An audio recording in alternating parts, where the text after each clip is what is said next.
Well, welcome back, Seeker, to this explainer. Just close your eyes for a second and picture it. You and me sitting together inside this incredibly dark, crumbling library. The air is literally thick with the scent of dust and old paper. I'll be your scholarly guide today, maybe playing a bit of a theatrical gesture too, as we crack open a profoundly ancient tome. Today we're diving into the dark biological ledger of your very soul through the lens of Gothic literary analysis. We're going to explore parables 5 through 8, unpack some seriously potent symbols like the shadow and the void, and completely rethink everything we thought we knew about horror, identity, and the heavy burden of simply existing. Let's get into it.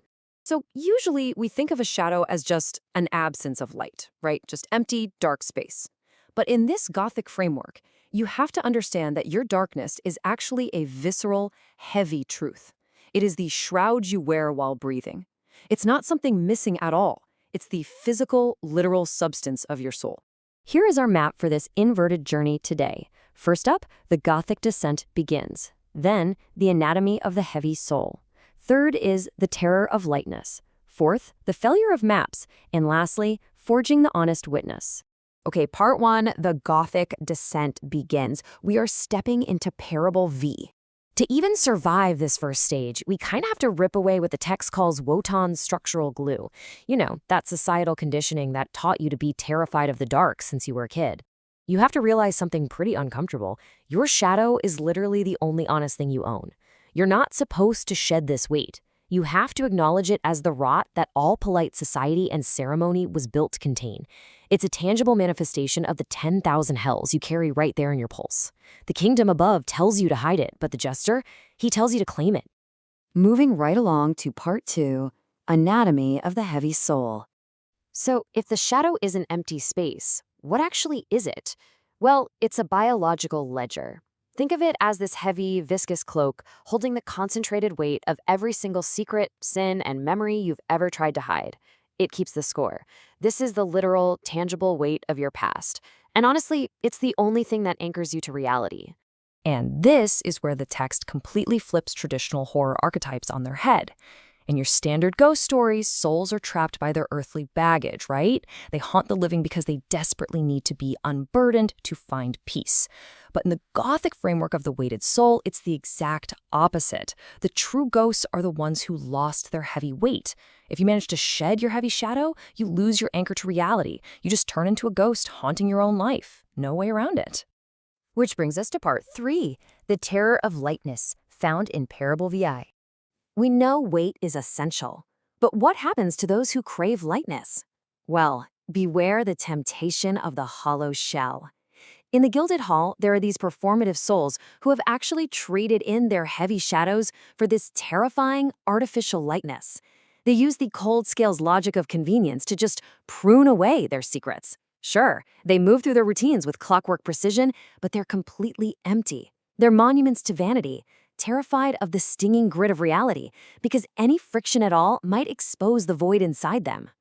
What's really fascinating here is how perfectly this allegory maps onto real historical anxieties. These metaphors, the hollow shell, the cold scales logic, they reflect our modern panic over the loss of identity and the rise of a purely performative society. That artificial lightness isn't gray skies, it is the death of identity.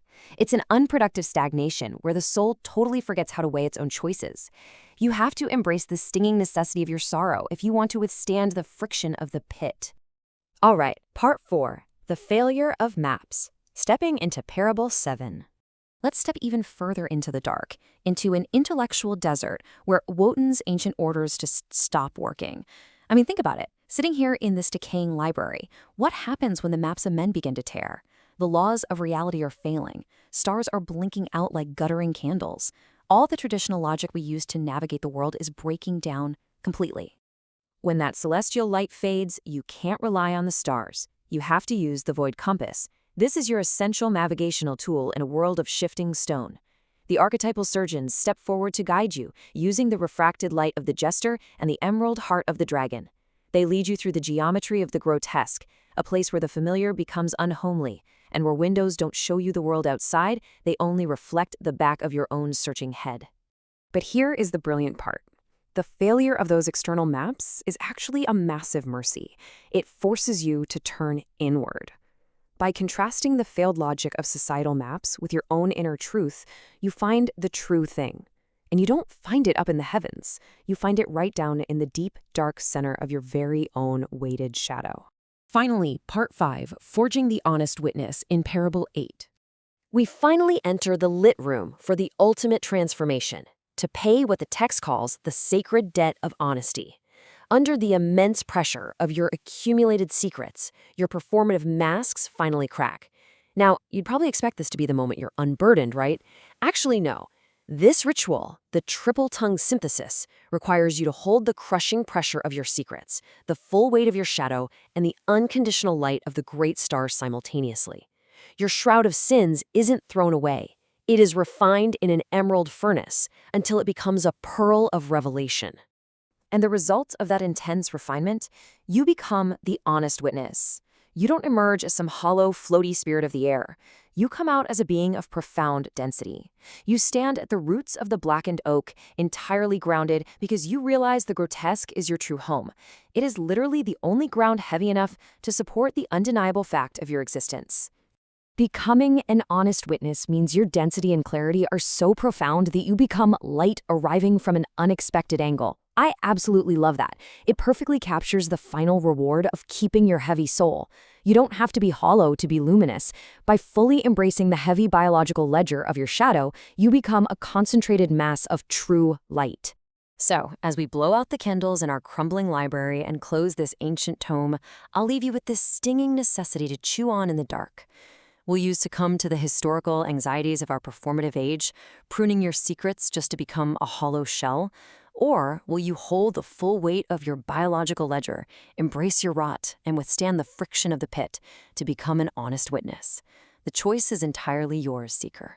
Thanks for joining me for this explainer, and I look forward to exploring the darkness with you again soon.